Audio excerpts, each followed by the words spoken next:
Olá, irmãos. Estamos aqui em mais uma escola bíblica dominical e estaremos estudando a lição número 6. Ainda não é o fim, da nossa revista, e tem como texto base Marcos, o livro de Marcos, no capítulo 13. Nós estaremos lendo neste momento. Mas na minha Bíblia tem como título: Jesus fala de acontecimentos futuros. E diz assim: quando Jesus saía do templo, um de seus discípulos disse: Mestre, olhe que construções magníficas, que pedras impressionantes. Jesus respondeu: está vendo essas grandes construções? Serão completamente destruídas. Não restará pedra sobre pedra. Mais tarde, Jesus sentou-se no Monte das Oliveiras, do outro lado do vale, de frente para o templo. Pedro, Tiago, João e André vieram e lhe perguntaram em particular: diga-nos, quando isso tudo vai acontecer? Que sinais indicarão que essas coisas estão prestes a se cumprir? Jesus respondeu: não deixem que ninguém os engane, pois muitos virão em meu nome dizendo: eu sou o Cristo, e enganarão muitos. Vocês ouvirão falar de guerras e ameaças de guerras, mas não entrem em pânico. Sim, é necessário que essas coisas ocorram, mas ainda não será o fim. Uma nação guerreará contra outra e um reino contra o outro. Haverá terremotos em vários lugares e também fome. Tudo isso, porém, será apenas o começo das dores de parto. Tenham cuidado, vocês serão entregues aos tribunais e açoitados nas sinagogas. Por minha causa serão julgados diante de governadores e reis. E essa será a sua oportunidade de lhes falar a meu respeito. É necessário primeiro que as boas novas sejam anunciadas a todas as nações. Quando forem presos e julgados, não se preocupem com o que dirão.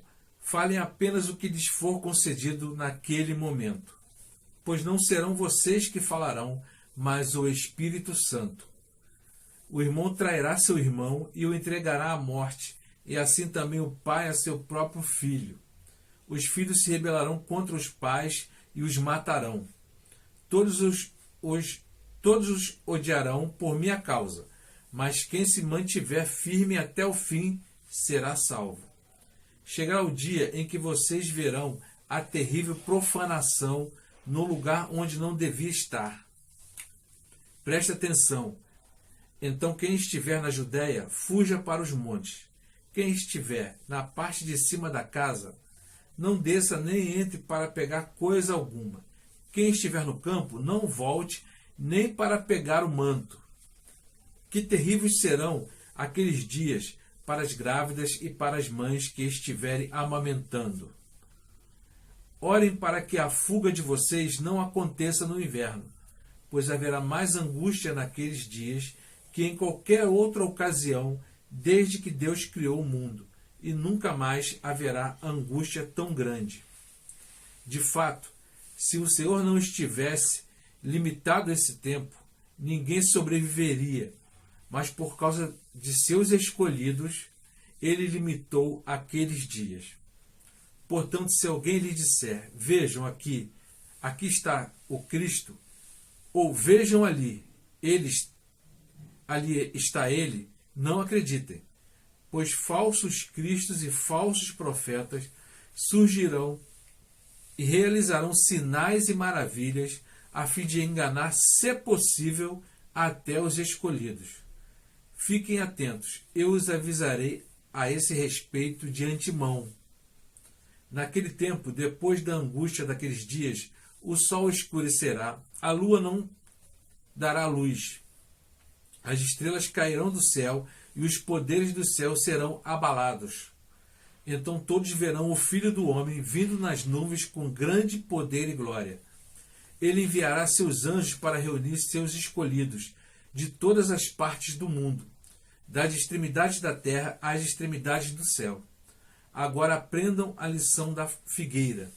Quando surgem seus ramos e suas folhas começam a brotar, vocês sabem que o verão está próximo. Da mesma forma, quando vierem todas essas coisas, saberão que o tempo está muito próximo, à porta. Eu lhes digo a verdade. Esta geração certamente não passará até que todas essas coisas tenham acontecido. O céu e a terra desaparecerão, mas as minhas palavras jamais desaparecerão. Contudo, ninguém sabe o dia nem a hora em que essas coisas acontecerão, nem mesmo os anjos no céu, nem o Filho, somente o Pai sabe. E uma vez que vocês não sabem quando virá esse tempo, vigiem, fiquem atentos. A vinda do Filho do Homem pode ser ilustrada pela história de um homem que partiu numa longa viagem. Quando saiu de casa, deu instruções a cada um de seus servos sobre o que fazer e disse ao porteiro que vigiasse, à espera de sua volta. Vocês também devem vigiar, pois não sabem quando o dono da casa voltará, à tarde, à meia-noite, de madrugada ou ao amanhecer. Que ele não os encontre dormindo quando chegar sem aviso. Eu lhes digo o que digo a todos: vigiem. É maravilhosa esta lição, né? Principalmente nesse capítulo 13 de Marcos, porque fala sobre muitas coisas que acontecerão. Isso seria no tempo de Jesus, contando as coisas que iriam acontecer, que bem provável, muitas dessas coisas já estão acontecendo nos dias de hoje, né? Vem acontecendo ao longo da história, mesmo porque o tempo para Deus não é o mesmo tempo para o homem, né? O homem vive o tempo linear, o homem vive o passado, o presente e o futuro. Deus vive as três coisas ao mesmo tempo. Assim como um dia para Deus pode equivaler a 1000 anos, 1000 anos para Deus pode equivaler a um dia. Então, o tempo para Deus é o tempo presente. E assim que fala sobre o assunto do capítulo 13, né, do Evangelho de Marcos, a iminente queda do templo, a volta de Jesus e o fim do mundo. Tem o seu equivalente lá em Mateus 24 e 25 e também em Lucas 21. Jesus, ao sair do templo, ouviu de seus discípulos exaltar a arquitetura daquela grande construção. Esse templo não foi o primeiro que o rei Salomão construiu. Esse não era o primeiro templo, que foi lá aproximadamente no século X a.C., e que mais tarde foi destruído pelo Império Babilônico, lá pelo século VI, né, antes de Cristo. Nos dias de Jesus, o que temos é o segundo templo, que foi reconstruído no período persa, final do século VI a.C., e remodelado por Herodes. Esse já era o templo, quando Jesus já estava ali. Já era o templo que foi remodelado por Herodes o Grande, lá no final do século I a.C., aproximadamente ali uns 100 anos antes, né, de Cristo. A beleza do templo de Jerusalém era inquestionável, e assim a gente vê, né, os vários templos ao redor do mundo. Alguns deles são maravilhosos, levam talvez até pedras preciosas, levam ouro, ou levam, né, todo tipo de arquitetura. E assim também era o templo ali naquela época. A beleza do templo de Jerusalém era inquestionável. Ao ouvir os elogios de seus discípulos a respeito da maravilhosa construção, Jesus, para a surpresa de todos, imediatamente prediz um julgamento implacável sobre aquela casa de culto e sobre toda a nação.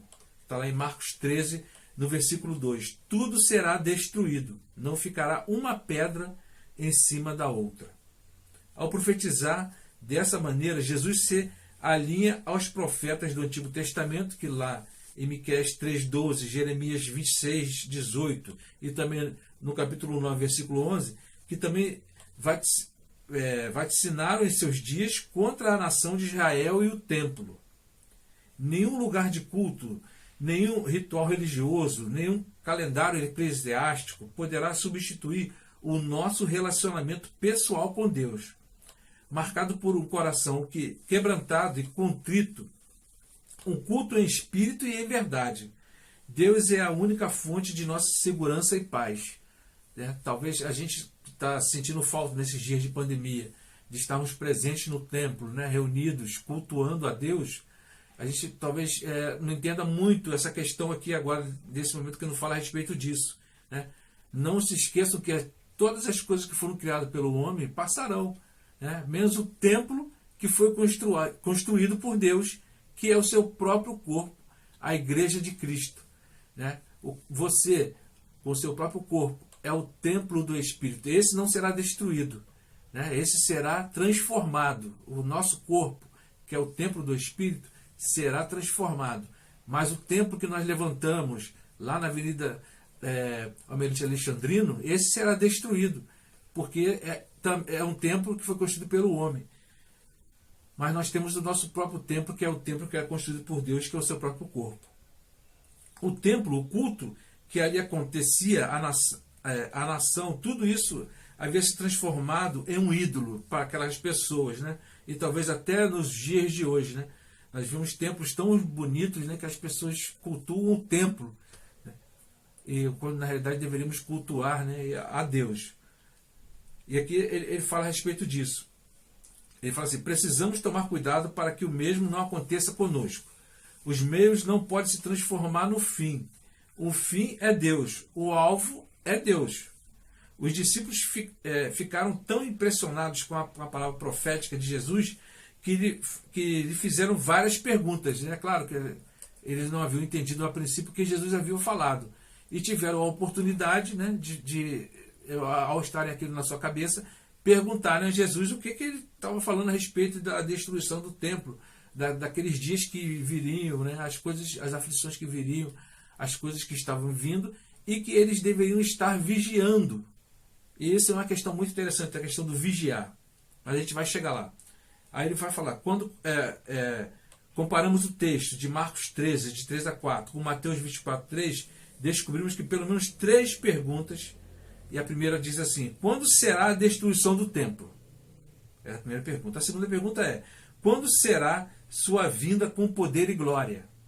E a terceira pergunta, que o texto não nos deixa quieto, é: quando será o fim do mundo? Essas são as 3 perguntas que, ao ler aquele capítulo, as pessoas mais fazem, E muitas igrejas, ou até mesmo pastores, líderes, já tentou cravar uma data na vinda de Jesus, e erraram, Como a palavra diz, nem mesmo o Filho sabe, nem os anjos, somente o Pai sabe quando será a vinda de Cristo. E pode ter certeza, a vinda de Cristo ela sempre está próxima. Porque se Cristo não estiver vindo nesse tempo presente, nós estaremos indo para Ele. Com certeza, a cada dia tem uma pessoa indo ao encontro de Cristo. Mas vamos lá. As respostas de Jesus a essas perguntas requerem cuidado especial, pois elas se encontram entrelaçadas, ou seja, tecidas juntas. Os eventos mencionados neste texto parecem um só, perto um do outro, mas são como montanhas. A gente vê, quando você pode reparar numa viagem que você estiver fazendo até próximo da sua casa, se tiverem montanhas, você vê as montanhas pelo ângulo que você está, como se as montanhas estivessem próximas. Mas quando você se aproxima, você vê que as montanhas elas estão muito distantes umas das outras. Assim são os acontecimentos aqui.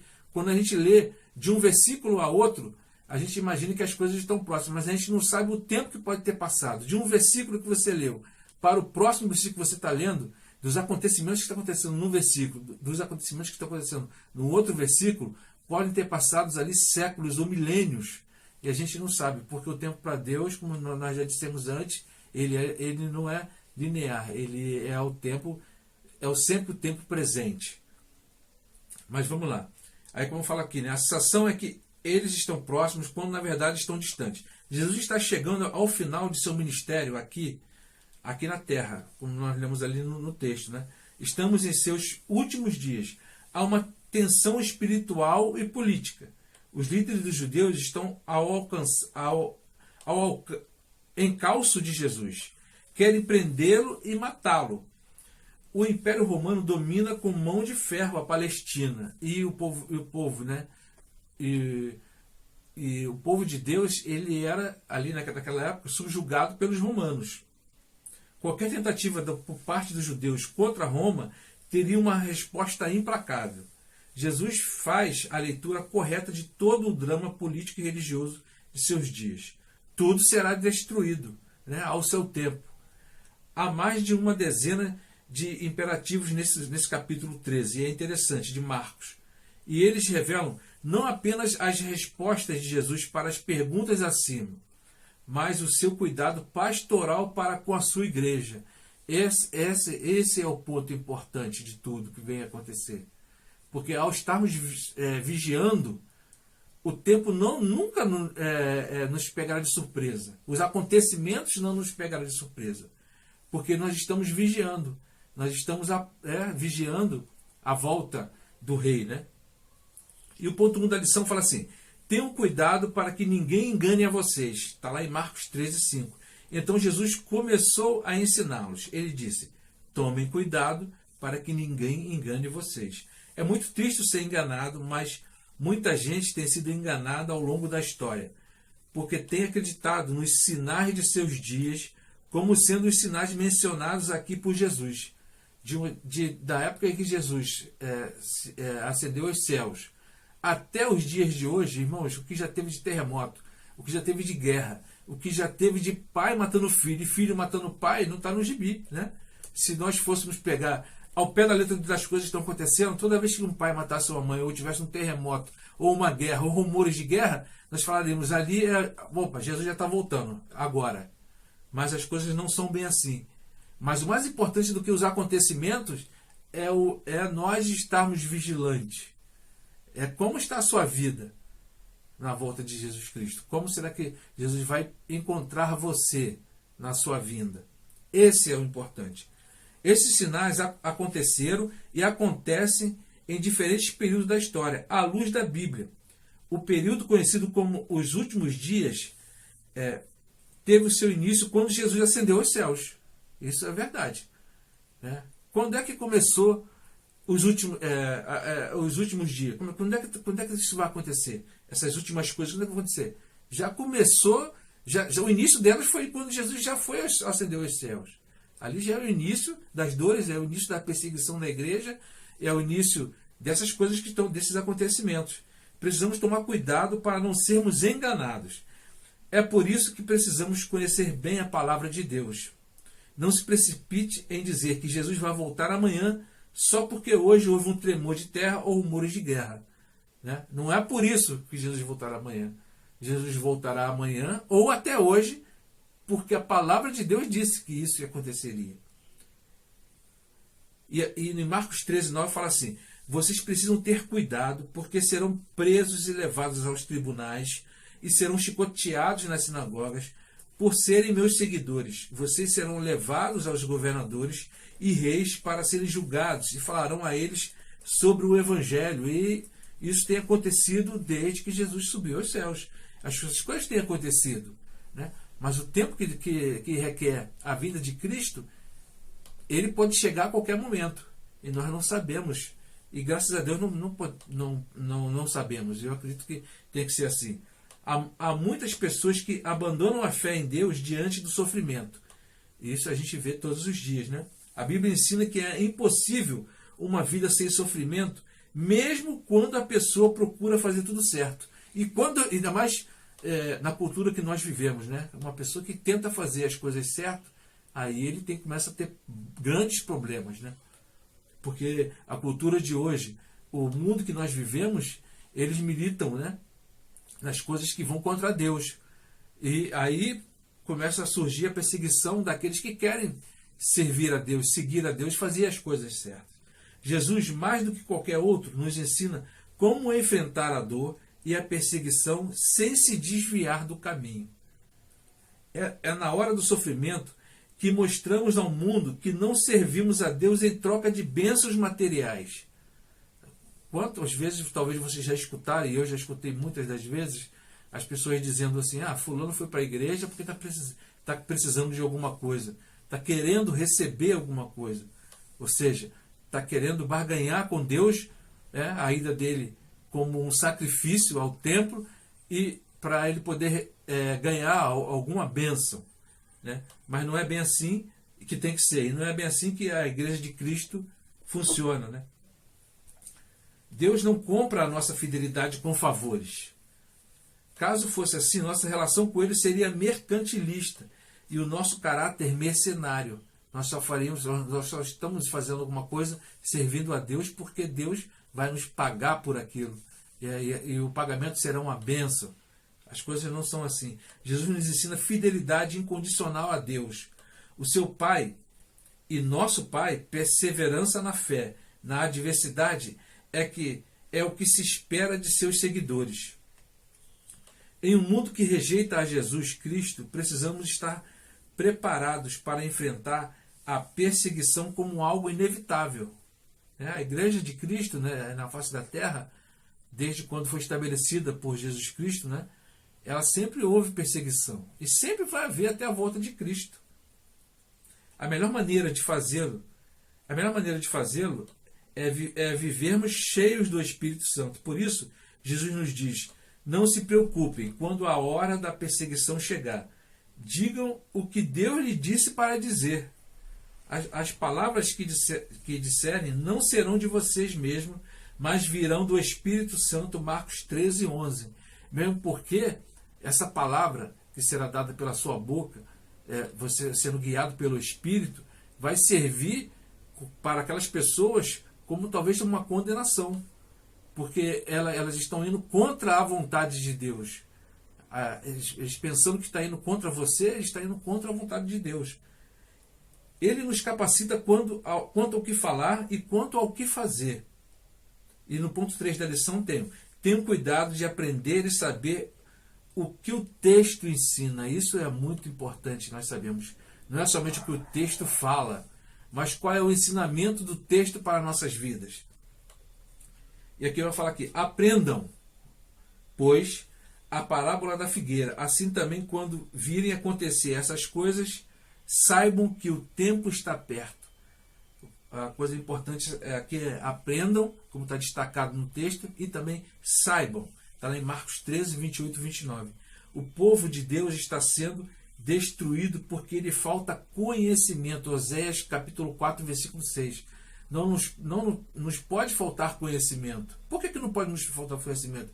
Porque o conhecimento já está na palavra de Deus. Ao consultarmos a palavra de Deus, passamos a ter conhecimento. E olha que a coisa mais fundamental nos dias de hoje, e aliás foi talvez em todas as épocas, é o tal do conhecimento. É por isso que muitas pessoas não gostam de compartilhar o conhecimento. Porque elas sabem que através do conhecimento você vai de sair de qualquer situação. E eles querem que o conhecimento fique restrito a poucas pessoas para que todos possam estar aos pés dessas pessoas. Vamos lá, uma pessoa sem conhecimento se torna vulnerável e pode ser facilmente enganada por falsos mestres. Por isso é muito importante a questão da escola bíblica dominical. Nós podemos estar estudando a palavra de Deus, porque através do estudo da palavra de Deus nós vamos já chegando mais ao centro da vontade de Deus para cada um de nós. Há muitas pessoas que se apresentam em nome de Jesus ou em seu lugar em diferentes tempos de nossa história. Elas podem confundir os crentes que não aprendem bem a palavra de Deus. Satanás e seus servos operam sinais e prodígios com propósitos malignos. Realizam plágios, imitações fraudulentas do poder de Jesus e torcem o sentido de suas palavras com propósitos escusos. Isso daí aconteceu lá no Éden, né? A serpente torcendo a palavra de Deus para Eva para que ela pudesse comer o fruto do conhecimento do bem e do mal. E assim tem acontecido ao longo da história. Se nós não nos apercebermos, né? Nós não conhecermos, não guardarmos, a gente imagina o seguinte: eu vou guardar a palavra de Deus dentro da minha Bíblia. Não. A palavra de Deus ela tem que estar dentro da sua cabeça, dentro do seu coração, dentro do centro da sua vontade. E ali tem que ser guardada a palavra de Deus. Marcos 13, 22 e 2 Coríntios 11, de 14 a 15. O ponto 4 fala a respeito de tenham cuidado de orar e vigiar. Muito importante, irmãos. Há uma importância muito grande na oração. Muito, imensa. mas também no vigiar, que andam juntos. O orar e o vigiar é como uma pessoa de duas pernas, né? Se você quer caminhar para frente, você tem que botar uma perna na frente da outra. Vai seguindo. Assim é a mesma questão de orar e vigiar. Quando você está orando, você está com um pé na frente. Quando você está vigiando, aí você já passa para o outro pé para frente. E assim, se você não estiver orando, você tem que estar vigiando. Se você não estiver vigiando, você tem que estar orando. Isso se você quiser caminhar para frente.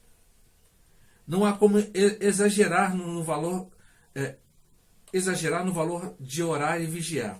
A oração é uma das marcas mais importantes na vida daquele que crê em Deus.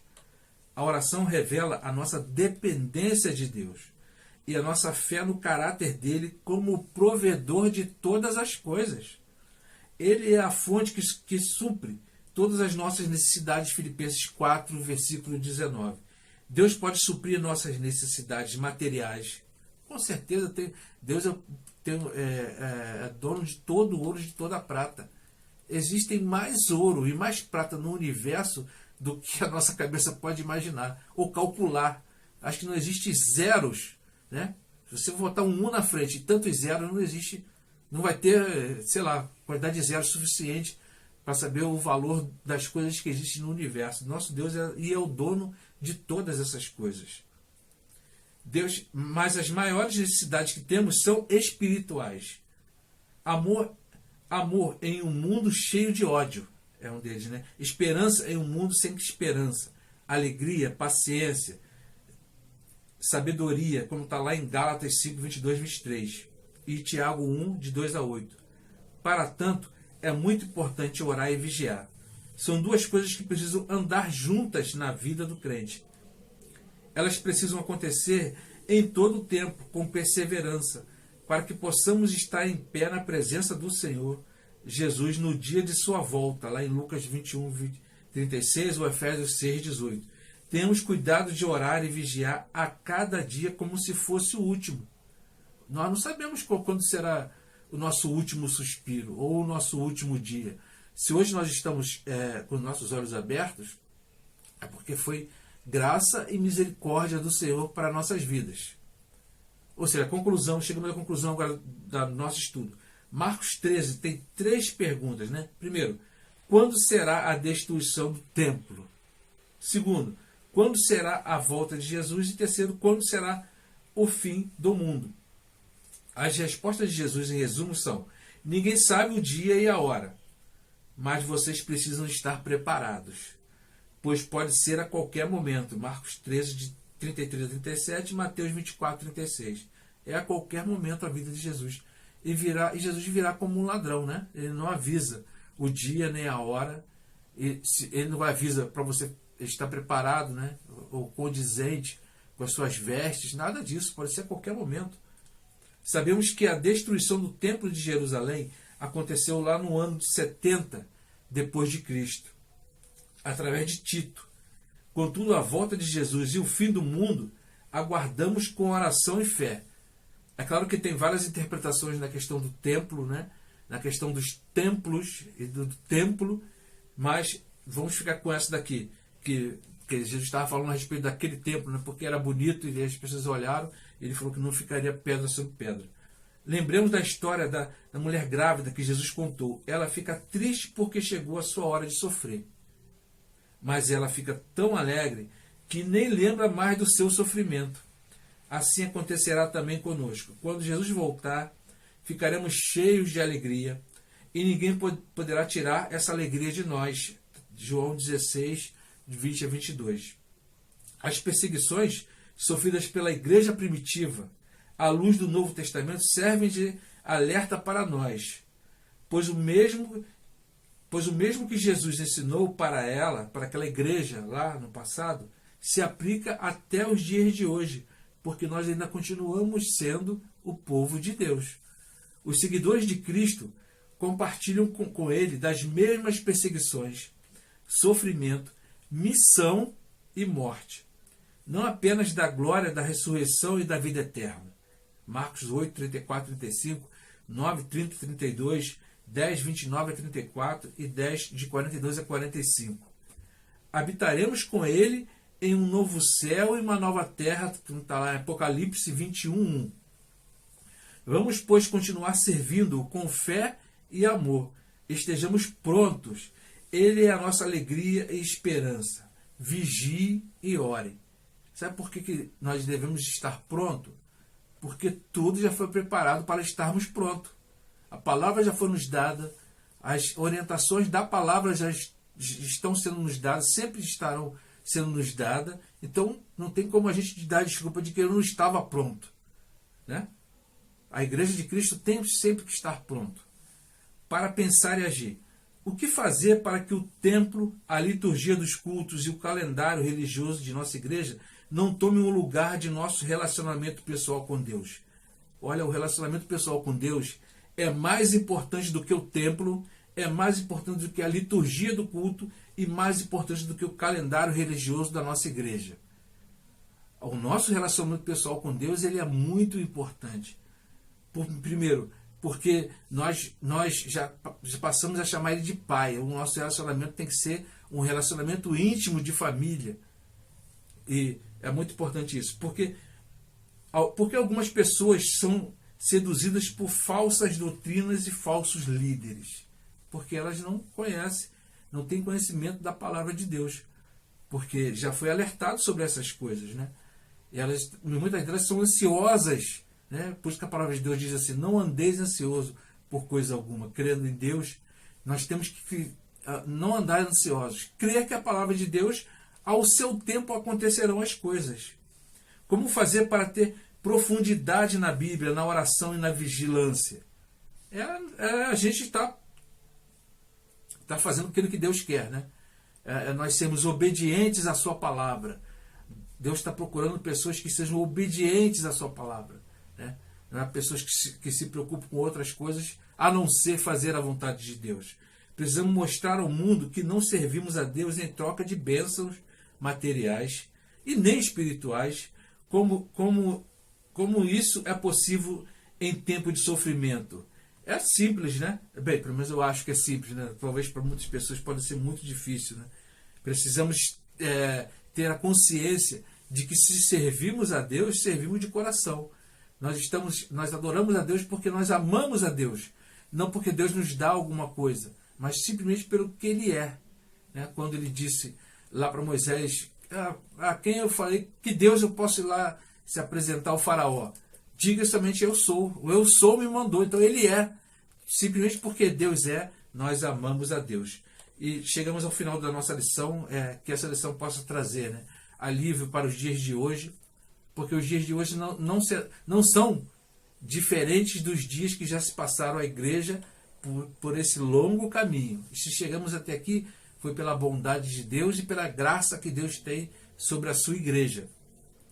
Hoje, como está sendo comemorado o Dia dos Pais, um parabéns a todos os papais, né, da nossa Igreja Batista do Parque Lafayette, que todos vocês possam estar nesse dia de alegria, né, comemorando, sendo simplesmente um exemplo de pai como Deus tem sido um exemplo de pai para com o seu povo, se preocupando em fazer as coisas certas, né, amando os seus filhos, a sua família e se dedicando a ela. Eu, graças a Deus, tenho muito alegria de ter a minha filha. Ela, inclusive, está aqui junto comigo aqui. Ela que está filmando isso daqui. E ela me deu um presente, que é este presente aqui. Eu agradeço muito pelo presente que ela tem me dado. É um perfume, não é dessas marcas conhecidas que tem aí, que a gente viu, essas polêmicas que tem acontecido na internet, é de uma outra marca. Mas que Deus possa estar abençoando a vida de cada um. Vamos estar orando, né, para esse dia, que esse dia seja abençoado na vida de cada um membro da Igreja de Cristo Jesus. Pai, nós te louvamos, te agradecemos por esse dia maravilhoso. Ó Pai de amor, que sejam pessoas que se dediquem à oração, que se dediquem a vigiar a sua vida e não vigiar a vida dos outros. Ó Pai de amor, nós te louvamos e nós te agradecemos por tudo que o Senhor tem nos dado. Ó Pai, a esperança que há em Cristo Jesus, na sua palavra, porque tudo passará nessa terra, mas a tua palavra não há de passar. Nós louvamos e bendizemos porque as coisas têm se cumprido, ó Pai, a cada dia.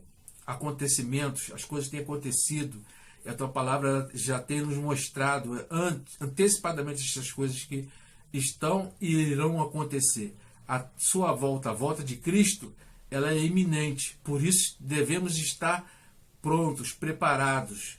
Por isso temos que estar vigilantes na Tua palavra.